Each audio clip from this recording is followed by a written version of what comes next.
가을이 왔습니다. 진짜 가을 같습니다. 제가 지난주에도 가을이 시작된 것 같습니다 했는데 이제는 진짜 같은 그 가을 날씨와 찬 바람을 이렇게 보게 됩니다.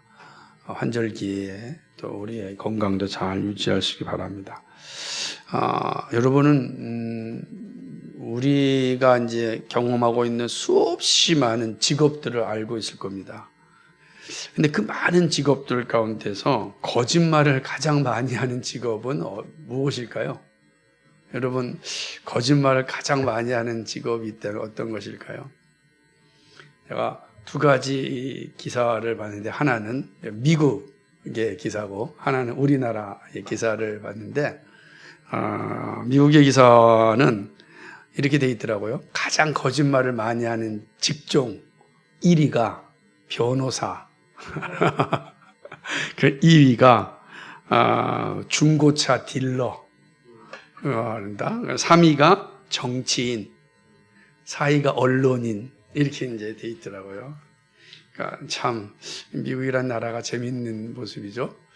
제가 미국에서 중고차를 안 사봐서 모르겠습니다만 그렇다고 얘기합니다. 근데 또 이제 다른 기사인데, 그러니까 이제 우리나라를 얘기하는 건데, 우리나라 기사에서 거짓말을 가장 많이 하는 것이 뭐냐면 1위가 정치인, 근데 우리는 2위가 연예인, 3위가 언론인, 4위가 이제 상인, 이렇게 나왔습니다. 참, 이 직업을 가지고 계신 분들은 별로 기분이 안 좋을 것 같습니다. 사람들이 이렇게 생각한다는 거예요. 사람들이 생각할 때 이렇게 생각한다라고 보고 있는 겁니다. 그래도 감사하게 목사가 없어서 고맙습니다. 이런 모습 보는 거예요. 근데 여기 보니까 공통적인 직군이 이제 있죠. 그게 뭐냐면 정치인과 언론인. 그러니까 뭐 전 세계 어디나 거짓말을 가장 많이 하는 직업군에 속한다 할 때는 하는 정치인이고 언론인이다. 근데 생각해 보세요. 정치인과 언론인은 가장 정직해야 될 직종 아니겠어요? 왜냐하면 그들은 나라를 움직이는 사람들이잖아요. 이게 나라를 움직이는 거. 이 사람들이 정직하지 않으면 나라가 어디로 가겠습니까? 그죠? 안 그러겠어요? 배가 산으로 갈 수 있잖아요.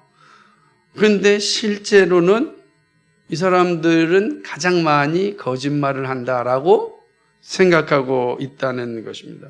그러니까 되게 씁쓸해요.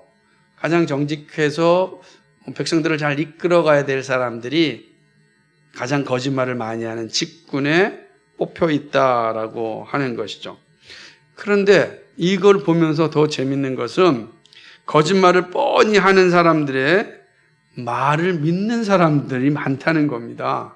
그러니까 자기가 생각할 때 정치인들과 언론인들이 가장 거짓말을 많이 한다라고 해놓고 그러면서 여전히 그들의 말에 다 이렇게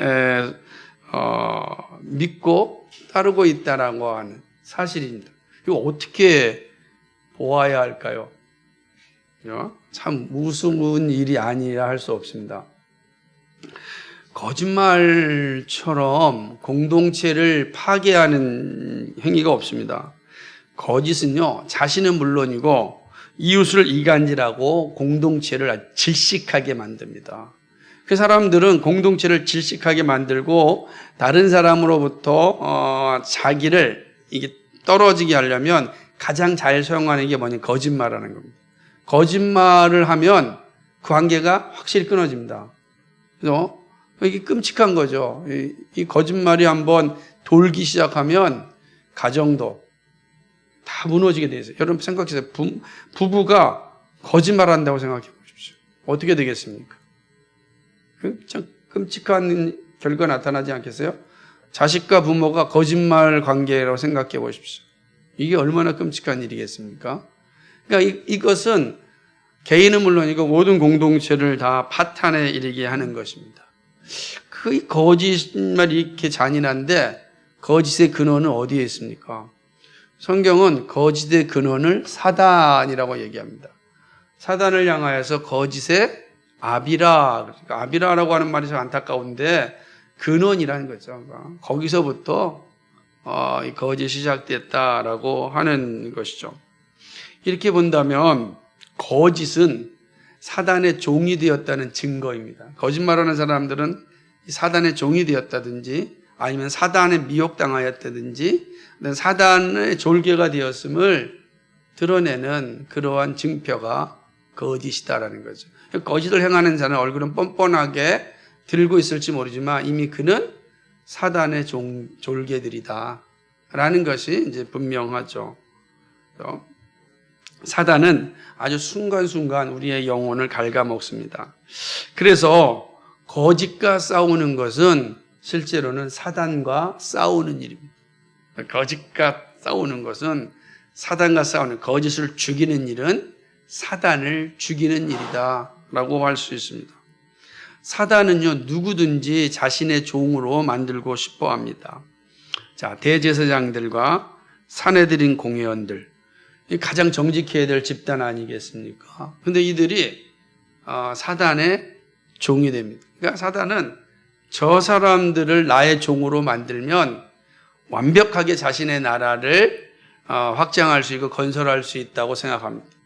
그래서 이 대제사장들과 장로들을 공격하여서 유혹하여서 그들을 자신의 종으로 삼아버렸습니다. 이 사단에게 있어서는 누구라도 관계없습니다. 철저하게 자신의 수하에 들어오게 합니다. 오늘 본문은 이렇게 아주 자신의 그 졸개들을 만들고 있는 사단의 모습들을 보게 됩니다. 자, 사단이 하는 얘기를 차례대로 한번 살펴봅시다. 예수님은 말씀하신 대로 부활하셨습니다. 자, 이 놀라운 사건이 지금 일어났을 때 그곳에 병사들이 있었습니다. 병사들은 놀랄지 않을 수 없었습니다. 지금 자기 눈앞에서 무덤을 막아놨던 돌이 굴러져 있고 무덤 안에는 시신이 없습니다. 빈 무덤이 생긴 겁니다.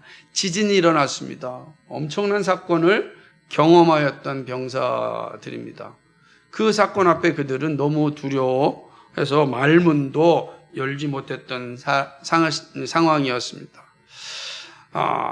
이렇게 되어지면 그들은 전부 다 무릎을 꿇고 주님을 믿어야 될 것 같습니다. 그런데 실제로는 그렇게 행동하지 않았습니다. 그들 중 몇이 이 사건 앞에서 두려운 나머지 예루살렘 성 안에 있는 이 대제사장들에게 이제 달려갑니다. 그 대제사장에게 자기가 본 일들을 상세하게 이야기합니다. 대제사장이 이거를 들었을 때 그는 깜짝 놀랐습니다. 왜 그러냐면 예수님이 말씀하신 대로 일어났기 때문입니다. 자신들은 3일 만에 부활할 것을 알았기 때문에 그것을 막기 위하여서 철저하게 군 병사들을 이 무덤 주위에 다 경비를 두게 하였는데 경비병이 있는 상황에서 예수님이 부활하셨어요. 자, 이렇게 된다면 대제사장 입장에서 어떻게 해야 되겠습니까? 무릎을 꿇고 회개해야 되지 않겠습니까? 진정 메시아가 왔구나.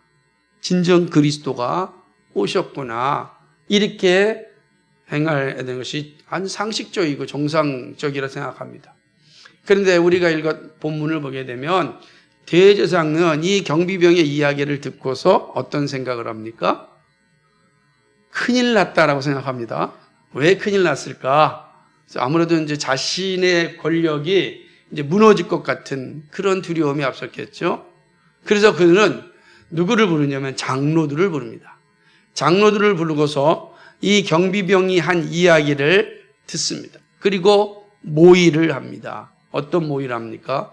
예수님이 부활하신 것을 왜곡시키는 가짜 뉴스를 만듭니다. 그러니까 이게 사내들인 공회원들, 전부는 아니겠죠. 아리마대 요셉 같은 사람 없었을 테니까 이 공회원들이 모여서 가짜 뉴스 공장을 만든 겁니다. 어떻게 하죠? 똑같습니다. 경비병들에게 많은 돈을 줍니다. 이 많은 돈, 얼마나 많은 것인가는 잘 모릅니다. 그러나 이거는 그 경비병이 받기에 합당한 돈이라는 뜻이에요. 그러니까 이 경비병이 충만하게 느낀 거예요. 이 정도만 내 거짓말해도 되지라고 하는 거죠. 우리 그랬잖아요. 10억 주면은 나 1년 동안 감옥 갔다 오겠다. 라고 청년들이 그렇게 이야기하였듯이 똑같은 거예요. 이 정도면은 나 뭐 거짓말할 수 있다. 라는 것이 지금 많은 돈의 의미예요. 경비병들이 그 많은 돈을 받고서 이런 생각을 한 겁니다. 이 정도면 동의할 수 있다. 모의할 수 있다라고 하는 것이죠. 그리고 이제 결론을 내립니다. 어떤 결론입니까? 예수님의 부활을 거짓말로 없애는 것입니다.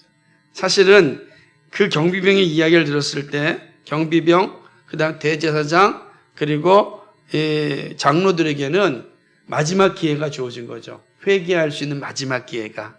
그런데 그들은 그 마지막 기회를 다 날려버렸습니다. 이들은 군병들에게 많은 돈을 주고 거짓 모의를 하는데 그 내용이 아주 끔찍합니다. 어떤 거냐면 우리가 읽었듯이 병사들이 이 무덤을 지키고 있다가 잠시 졸았는데 그때 제자들이 와가지고서 무덤 문을 열고서 예수님의 시신을 도적질하였다는 겁니다. 이게 사실 말이 안 되는 거예요. 그 제자들 몇 사람이 그 돌을 굴릴 수 있는 그런 돌이 아니란 말이에요. 그런데도 불구하고 이렇게 얘기했다. 그 돌 굴릴 때 뭐 소용종이 굴렸겠어요? 그죠? 소리가 크게 났겠죠. 그런데도 깊은 잠에 빠졌다니 잠시 잠들었다고 하는 거니까 그래 가져가라 굴려라 그러고 자고 있었을까요? 한두 명도 아니고 군병 파수꾼들이 많았는데 사실은 앞뒤가 맞지 않는 전부 거짓말입니다. 가짜는 엉성해요. 그런데 엉성한데 사람들이 속아 넘어가죠. 이제 그렇게 이야기하는 겁니다. 그러면서 이제 이 일에 대해서 후속 조치까지 얘기해 줍니다. 혹시 예수님의 시신이 도적질한 거에 대해서 이 내용이 빌라도에게 들어간다면 걱정하지 말아라. 우리가 다 보호해 줄 테니까 근심할 필요가 없다. 왜냐하면 이 경비를 잘못 썼잖아요. 이건 심각한 거예요. 이건 죽어 마땅한 거. 특별히 이 반역자들의 시신이 묻혀 있는데 그거를 지키지 못하였다? 있을 수 없죠. 여러분, 그 역사를 보게 되면 반역자들의 시신은 아주 아무도 찾지 못하도록 철저하게 없애버립니다. 우리 9.11 테러가 어저께 일어났지만 미국이 빈 라덴을 살해한 다음에 어디다 버렸습니까? 모르잖아요. 아무도 모르는 거예요. 그만 그렇습니까? 철저한 겁니다. 우리나라 조선시대 때도요, 왕위가 이제 바뀌게 되면은 귀향을 보내잖아요. 귀향을 보내면 다시는 한양으로 돌아오지 못할 곳으로 보냅니다. 연산군은 어디로 갔는지 아십니까? 강화도에서 더 가는 교동도로 갑니다. 이거 뭐다요? 우리가 잘 아는 윤선도 같은 복일도, 완도에서 먼저 복일도로 갑니다. 정약정 같은 사람은 어디 흑산도로 갑니다. 완전히 못 오는 거예요. 아예 밑에 가든지 아니면 저 한경도 가가지고서 그 추운 데서 죽게 하는 거죠. 대표적인 게 누구예요? 영월로 보낸, 그죠? 뭡니까? 단종도 영월로 가지 않습니까? 영월. 그 꼴짝꼴짝이로 보내는 겁니다. 그러니까 완전히 씨를 말리게 하는 건데 그 사람이 없어졌다? 이건 이제 사형에 해당되는 거죠. 그 대표적인 예를 볼 수 있는 게 이 빌립보 감옥에서 이 지진이 열리고 문이 열렸을 때 사도 바울과 실라가 있을 때 그 관수가 어떻게 됐습니까? 자기가 죽게 됐다. 그럼 죽으려고 그러지 않습니까? 그러니까 이 끔찍한 일이거든요. 이게 쉬운 일이 아니에요. 그런데 이 대제사장들과 그 다음에 장로들 걱정하지 마라. 빌라도에게 이 얘기 들어갔을 때 우리가 다 설명하고 다 얘기할 테니까 너희 걱정하지 말고 거짓말만 발설하지 말아라. 거짓말만 지키라.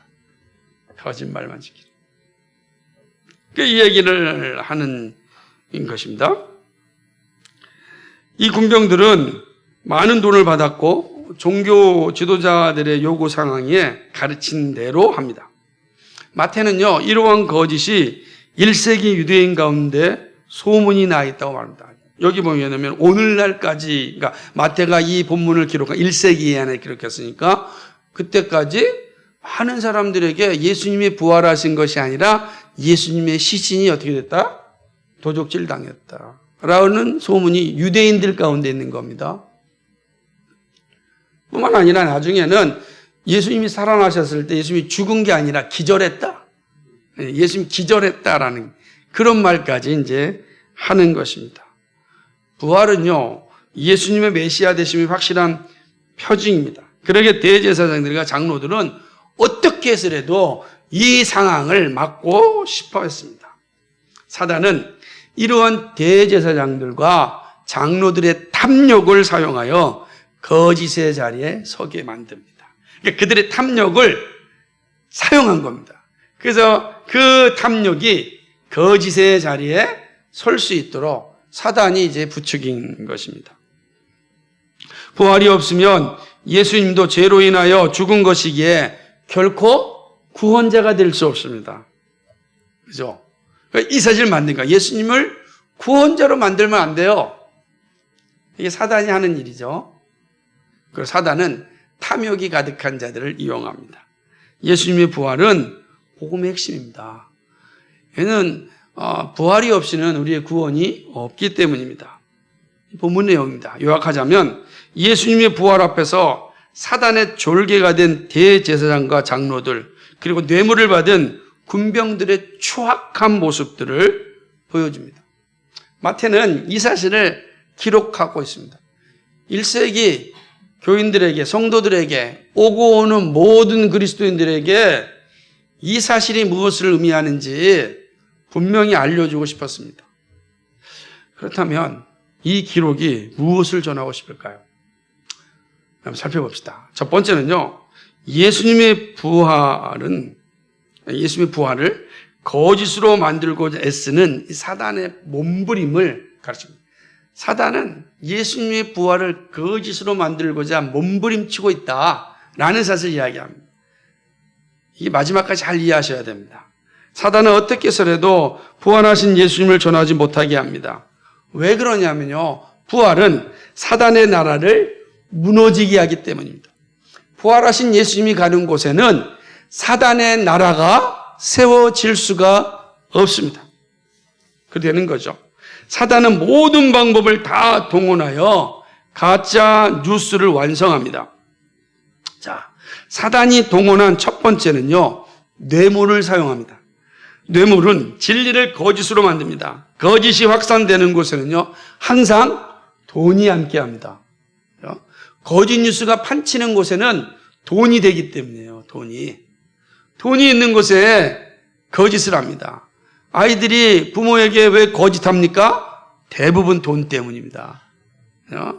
돈 때문에 거짓말을 제일 많이 해요. 돈이 있는 곳에 이런 거짓이 난무하는 것이죠. 돈은요, 말을 하지 않지만 가장 강력한 유혹입니다.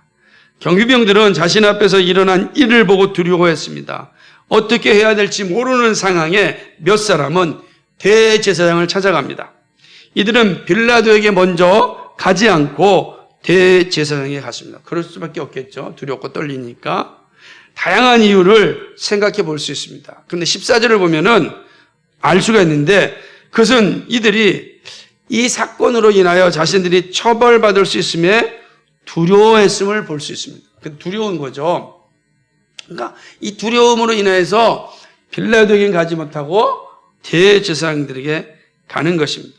반역의 죄인의 시신이 사라졌으니 그것은 경계에 실패한 것과 같게 엄한 처벌을 받아야 했습니다.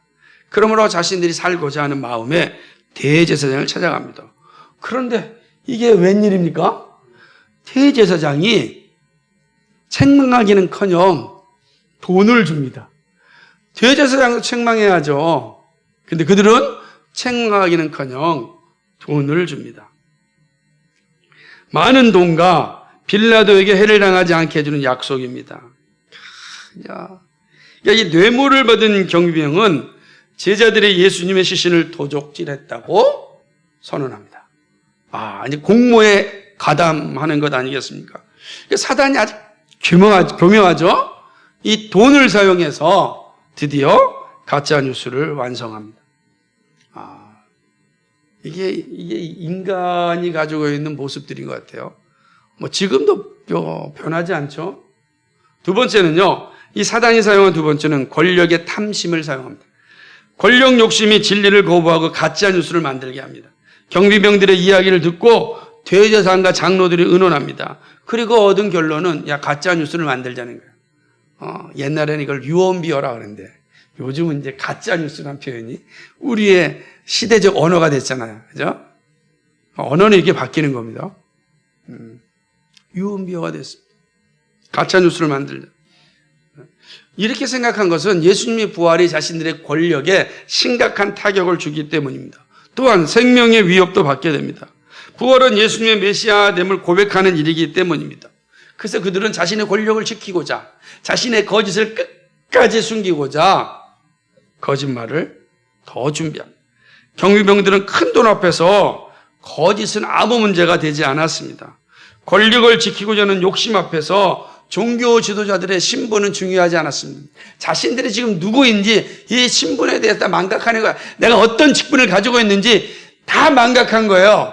이 권력의 탐심 놓기 싫어서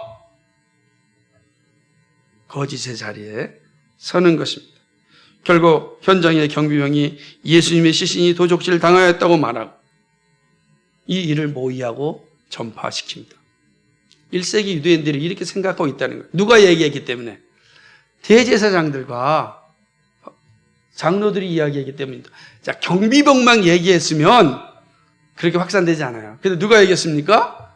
대제사장과 장로들이 그렇게 이야기한 겁니다. 사단은 이렇게 사용합니다. 또한 사단이 사용한 세 번째 도구가 있는데 죄의 연대성입니다. 거짓은 혼자 하면 양심의 가책이 크지만 함께하면 죄책감을 느끼지 않습니다. 그러니까 나 혼자 범죄하면요 막 두근두근 거려요. 그런데 함께하면은 죄책감이 상실됩니다. 경비병, 대제사장, 장로들이 모의합니다.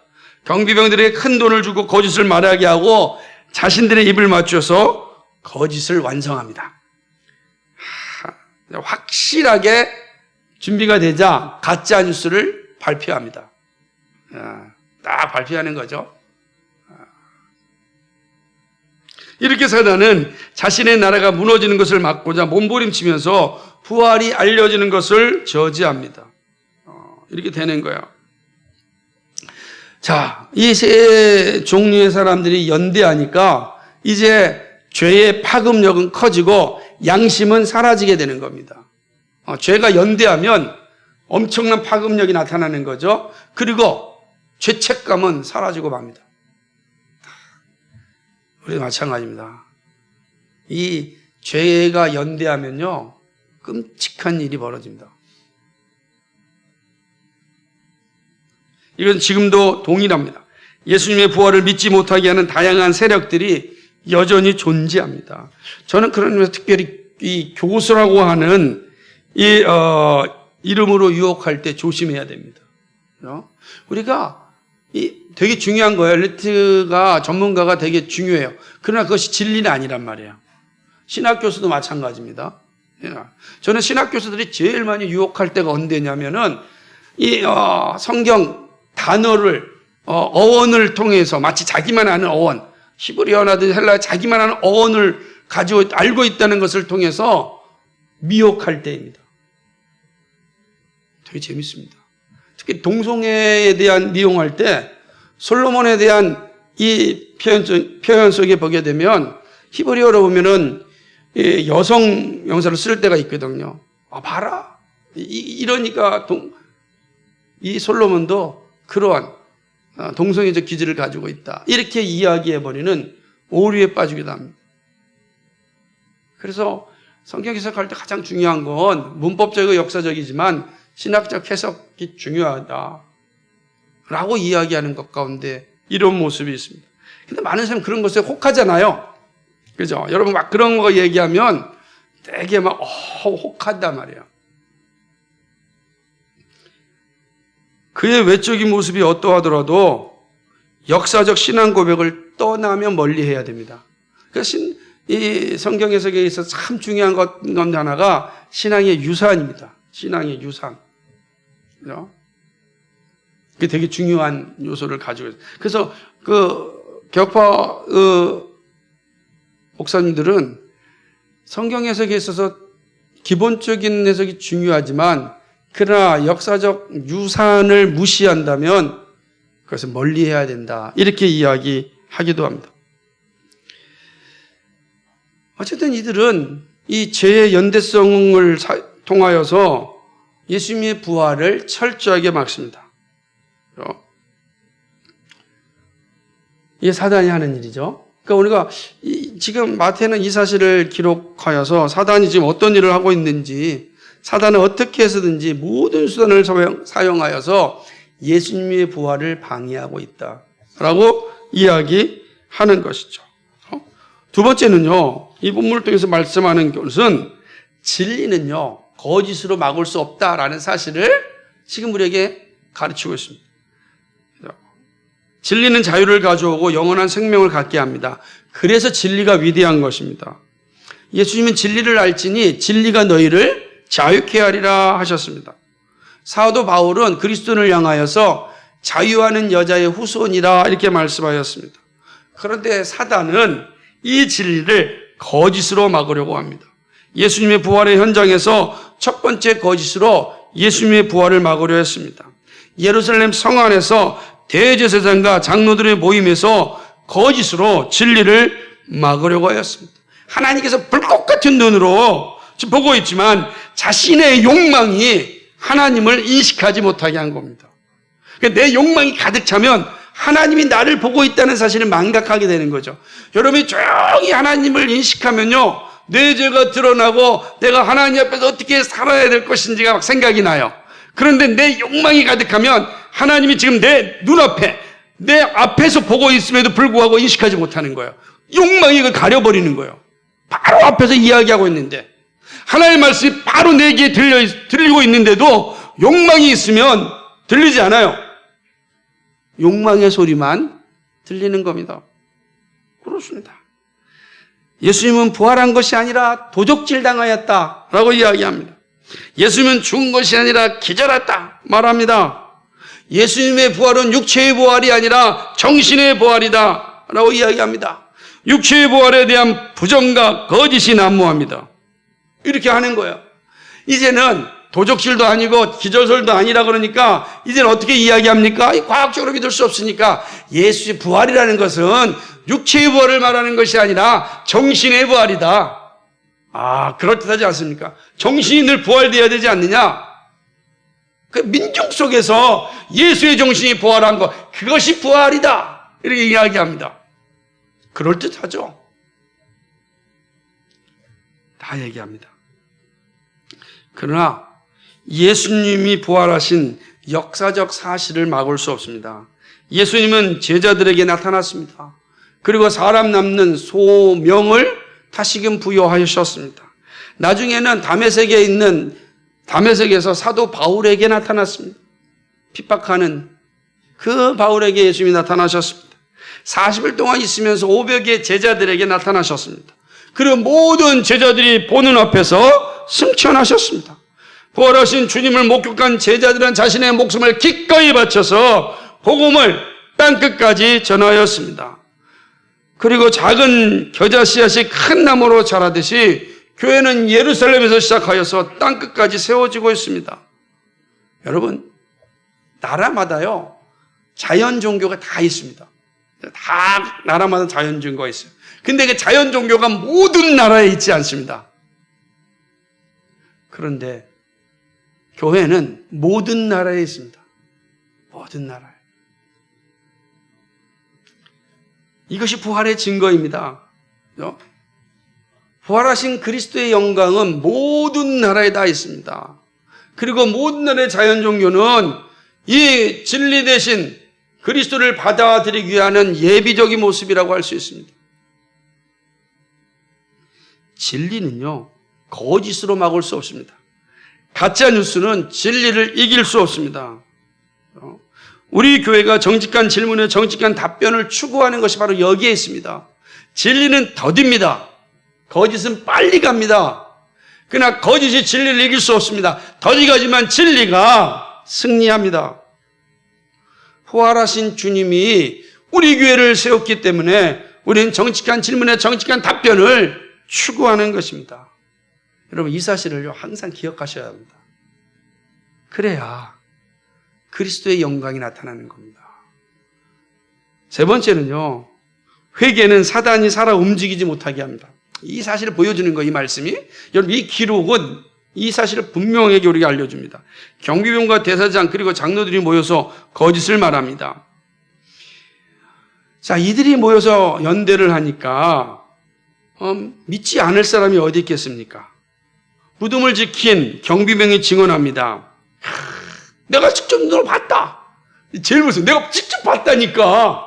무슨 할 말이 있겠어요? 내가 증인이다라고 할 때 이처럼 강력한 게 어디 있습니까?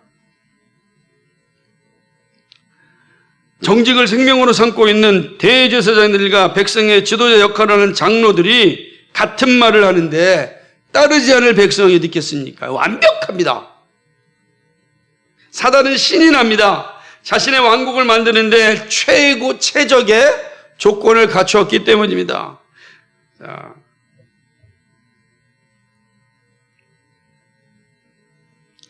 사단이 신이 났지 않았겠습니까? 이 상황을 보면서 사단은 강력한 힘을 발휘하고 있습니다. 이 강력한 힘을 발휘하고 있는 사단을 저지할 수 있는 능력은 무엇일까요? 다른 게 아닙니다. 여러분, 사단은 반드시 진리 앞에서 무너집니다. 그 길은 회개입니다. 진리를 전하기 위해서는 우리 안에 회개가 선행돼야 되는 거죠. 회개하면 진리가 보이는 거예요. 경비병과 대사장과 장로들이 회개하였으면 부활하신 예수님을 보았을 것이고, 부활하신 예수님을 만났다면 사단의 졸개가 되지 못했을 것입니다. 사단의 나라가 세워질 수 없었을 것입니다. 이들에게는 기회가 있었습니다. 회개의 기회가 있었고 사단을 물리칠 수 있었습니다. 그러나 이들은 회개하지 않았고 사단의 졸개가 되었습니다. 거짓의 아비인 사단의 앞잡이가 되어버렸습니다. 예수님께서 이 땅에 오실 때 자신이 오신 목적에 대해서 여러 가지 이야기했지만 그 가운데 하나가 회개였습니다. 누가복음 5장 32절에 보니까 내가 의인을 부르러 온 것이 아니라 죄인을 불러 회개시키러 왔노라. 죄인을 불러 회개시키러 왔노라. 예수님이 오신 목적이에요. 회개하면 예수님을 보는 거예요. 회개가 사단의 손에서 벗어나는 길입니다. 자유의 길로 가게 합니다. 예수님은 회개의 기회도 주셨습니다. 경비병들은 천사를 보았습니다. 지진이라는 걸 경험하였습니다. 빈 무덤을 알았습니다. 경비병들이 이 사실 앞에 회개했어야 됩니다. 자신들이 조롱하였던 예수님의 앞에서 회개해야 됐습니다. 자신들이 모욕을 줬던 예수님 앞에서 무릎을 꿇었어야 했습니다. 그런데 그러지 않았습니다. 경비병의 말을 듣고 종교 지도자 자신을 돌아보고 회개의 자리에 섰다면 용서함 받았고 진리의 복음이 증거되었을 것입니다. 그러나 이들은 회개치 아니하므로 아직도 메시아를 기다리는 유대인들이 있는 겁니다. 이들이 거짓으로 아직도 21세기에도 여전히 메시아를 기다리는 유대인들이 있다고요. 얼마나 가슴 아픈 일입니까?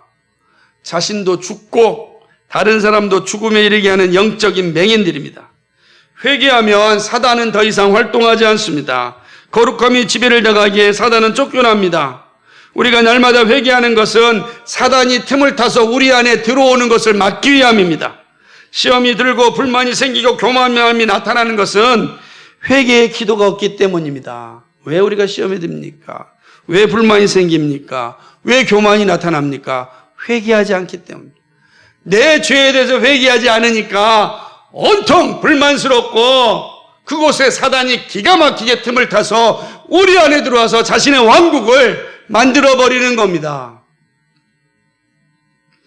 회개는 겸손하게 만들고 거짓과 싸우게 합니다.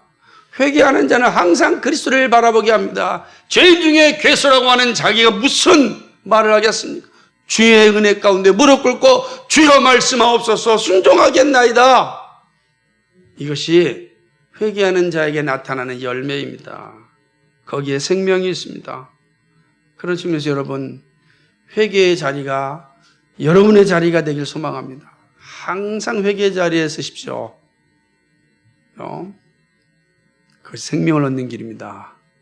마지막 네 번째는 사단은 복음이 증거되는 곳마다 거짓을 통하여 방해하고 핍박합니다. 마태가 이 사실을 기록할 때는 이것을 분명히 알려주고자 합니다. 예수님의 부활 앞에 고백하고 회개하고 순종하는 일이 일어나는 것이 정상입니다. 말씀하신 대로 이루어진 상황 앞에 누가 대적할 수 있겠습니까? 그런데 여러분, 사단은요, 자신이 무적용에 떨어지는 그날까지 굴복하지 않고 유혹합니다. 미혹합니다. 거짓을 통하여 복음을 방해합니다. 예수님의 무덤가에서 그러하였고 제자들이 복음을 전하는 곳마다 방해와 핍박이 있었습니다. 복음이 뭡니까? 그리스도의 십자가의 은혜와 그리스도의 부활하신 놀라운 은혜를 전하는 거 아니겠어요? 십자가와 부활을 전하는 거. 가는 곳마다 사단은 끊임없이 방해하고 핍박합니다. 예수의 십자가의 죽으심을 폄하시키고 예수의 부활을 방해합니다. 거짓이다 라고 이야기하는 것입니다. 지금도 교회가 세워지고 복음을 전하면 사단이 방해하고 핍박합니다. 그래서요, 교회를 무너뜨리려고 온갖 방법을 다 쓰는 겁니다. 지금도 그렇습니다. 골고다 언덕에서부터 시작해서 21세기 지금까지도 이 사단의 작업은 계속되고 있습니다. 교회를 세우는 곳마다 이런 핍박이 있습니다. 교회가 세워지는 게 쉬운 게 아닙니다. 세워진 교회도 각종 미혹을 통하여서 무너뜨리고 합니다. 우리가 생각할 때 복음이 이렇게 좋은데 왜 사람들이 받지 않을까? 이 생각합니다. 그런데 놀랍게도 사람들이 이 복음을 받지 않습니다. 교회가 세워지는 것을 싫어합니다. 자신은 물론이고 지금은 자녀들을 교회에 보내는 것까지 꺼려합니다. 저는요, 지금 복음을 듣지 못한 세대들의 끔찍한 소식을 자주 듣습니다. 20, 30대 이 사람들에게 일어나는 끔찍한 일들을 볼 때마다 섬뜩합니다. 아이의 생명도 저렇게 가차없이 여기는 세대들을 볼 때 끔찍합니다. 그렇죠? 앞으로는 더 심해지겠죠. 더 끔찍한 이야기들이 전 세대를 통하여서 흘러나올 것입니다. 그렇죠? 사단은 수단과 방법을 가리지 않고 복음을 차단하려고 합니다. 복음이 차단되어지면 사단의 나라가 되는 것입니다. 육체의 욕심이 지배하는 나라가 되는 것입니다.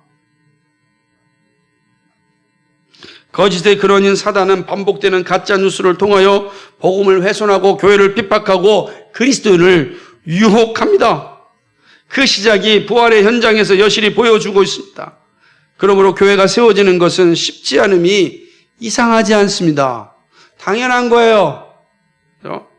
더욱더 인내하고 복음과 함께 고난을 감당할 때 교회는 세워집니다. 여러분, 우리의 신앙도 완주하는 거 쉽지 않습니다. 사도 바울이 강조하지 않습니까? 나는 앞에 있는 푯대를 향하여 달려간다. 쉬운 게 아닙니다. 쉬운 게 아니에요. 달려가는 그 푯대를 늘 바라보고 가야만 완주할 수가 있어요. 그 푯대가 뭡니까? 예수 그리스도입니다. 예수 그리스도를 바라보고 늘 달려갈 때 완주할 수 있는 거예요. 제가 예전에 가르쳤던 한 여자 청년들 있었습니다. 근데 요즘 SNS가 이게 많이 나타나니까 그 청년들이 모여가지고 멋진 사진을 보여줬습니다. 그 멋진 사진은 저한테는 그렇게 행복하게 보이지 않았어요. 그 사진을 보니까 이 술잔의 향연이 대단하였습니다. 요즘 별것도 아니겠지만 제가 가르쳤던 자매들인데 자매들끼리 모여서 이 술의 향연을 보면서 참 많은 생각을 했습니다. 복음을 듣고도 떠나면 세상과 별 차이가 없습니다. 그런데 여러분, 복음을 듣지 않는 세대는 어떠하겠습니까? 무엇이 그들의 허한 마음을 채우겠고, 무엇이 그들의 삶의 목적이겠고, 무엇이 그들이 추구하는 인생이겠습니까? 교회가 세워지고 신앙을 완주하는 것은 힘든 영적 투쟁입니다. 그러나 믿음이 반드시 승리합니다. 변함없는 복음은 좁은 길을 가지만 반드시 교회를 세웁니다. 반드시 세웁니다. 사랑하는 여러분, 이 일에 함께할 수 있기를 주님의 이름으로 간 축복합니다. 말씀을 정리합니다. 우리는 오늘 이 마태에 기록된 이 말씀, 이 거짓 뉴스가 양상되는 이 상황을 통해서 4가지 사실을 보았습니다. 첫째, 예수님의 부활을 거짓으로 만들고자 애쓰는 사단의 몸부림. 두 번째는 진리는 거짓으로 막을 수 없다는 사실. 셋째는 회개는 사단이 살아 움직이지 못하게 한다는 사실. 마지막은 사단은 복음이 증거되는 곳마다 거짓을 통하여 방해하고 핍박한다는 사실 살펴보았습니다. 예수님의 부활에 대하여 가짜뉴스를 만들어 전파하고자 하였던 이들은 결국 실패하였습니다. 가짜뉴스는 진리가 오면 사라지게 됩니다. 아무리 대단한 위세를 보인다 할지라도 결국에는 무너지고 맙니다. 사실 가짜뉴스가 무서운 이유는 돈과 함께하기 때문에 그렇습니다. 돈이라는 도구를 사용하기 때문입니다. 돈 받고 거짓을 말하는 이들이 얼마나 많이 있습니까? 정말로요. 특히 정치의 영역을 보면요, 세속 정치나 교회 정치나 정말로 이 돈이 얼마나 잔인하게 사용되고 있는지 모릅니다. 돈으로 진리를 파는 이들이 우리 주변에 얼마나 많이 있는지 모릅니다. 성경은 진리는 사대 팔지 말라고 말합니다. 그러나 세속사회는 뇌물을 사용하는 것이 자연스럽습니다. 무엇이든 빨리 성취하고자 할 때 뇌물을 사용합니다. 참으로 힘들고 어려운 것이 사실입니다. 그런데 이런 행태가 교회 안에서도 보입니다. 신앙은요, 돈으로 살면 안 됩니다. 신앙과 돈의 관계를 구별하기는 쉽지는 않습니다. 그죠? 쉽게 구별할 수가 없는 거예요. 정말 믿음이 좋은 사람이 하나님의 나라와 영광과 그 의를 위하여 자신의 물질을 사용하는 것은 매우 자연스럽고 아름답습니다. 그러나 반면에 그러지 않으면서 돈으로 직분을 사고 신앙을 사는 이들도 함께합니다. 함께합니다.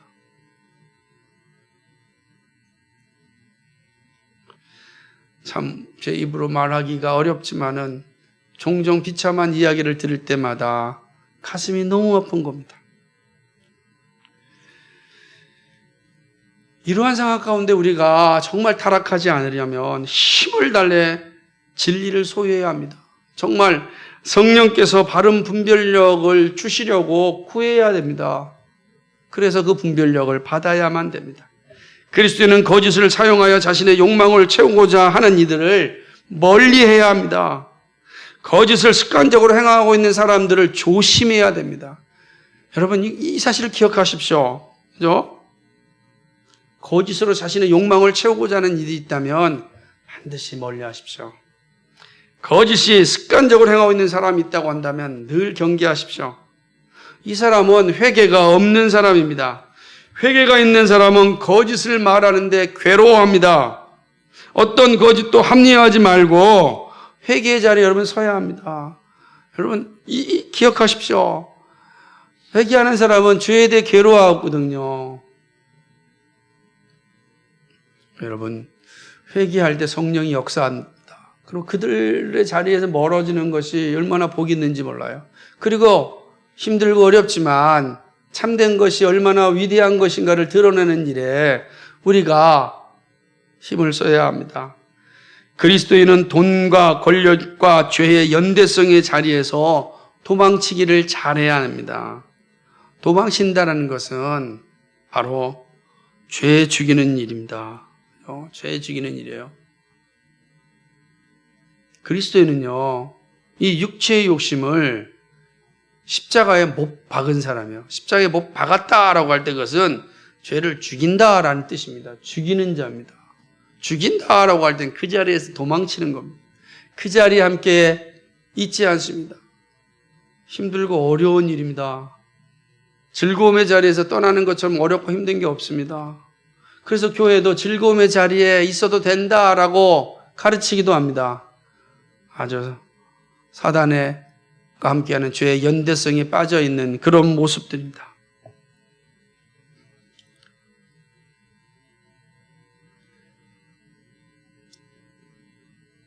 쉽고 편안한 자리에 있지 마시고 성령의 인도함을 받아야 합니다.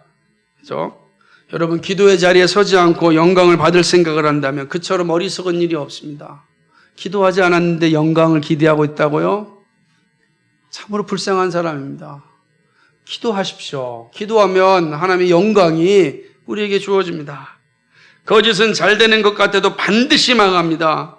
거짓으로 학위 논문을 썼다가 망한 사람들이 한두 사람이 아닙니다. 그죠? 거짓으로 물건을 팔았다가 망한 사람이 한두 사람이 아닙니다. 거짓은 달콤한 독입니다. 거짓은 망하는 길입니다. 거짓이 망하는 것은 회개하지 않았기 때문입니다.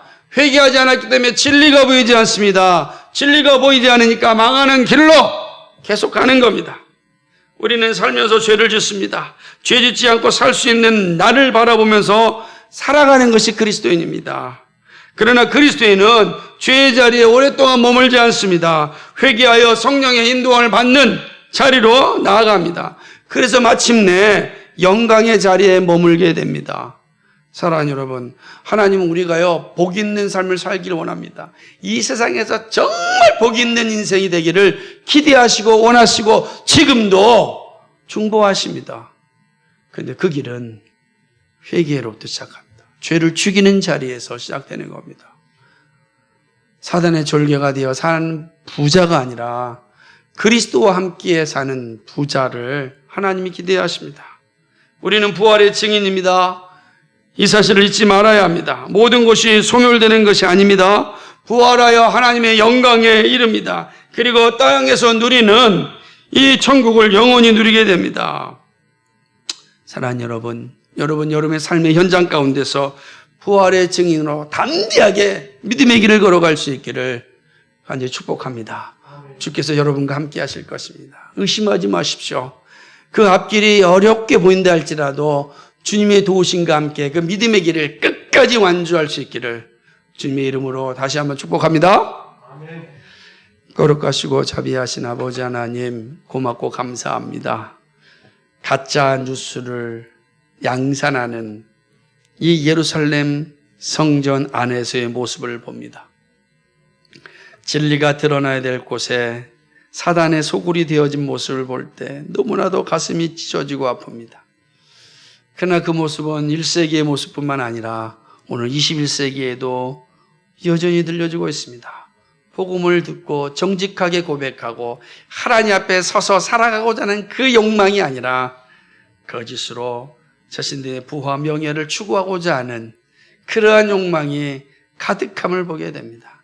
오 아버지여, 이 시대에 저희를 불러 세웠습니다. 이 시대에 저희를 하나님의 사람으로 만들어 주셨습니다. 감사합니다. 하나님의 사람으로서 진리를 전하는 자 되게 하여 주옵소서. 죄와 싸우는 자 되게 하여 주옵소서. 죄를 죽이는 자 되게 하여 주옵소서. 아버지, 그리하여 하나님을 영화롭게 하는 일에 쓰임받게 하여 주시옵시고 하나님이 주시고자 하는 그 놀라운 복을 충만하게 누리는 하나님의 자녀들 되게 하여 주옵소서. 감사합니다.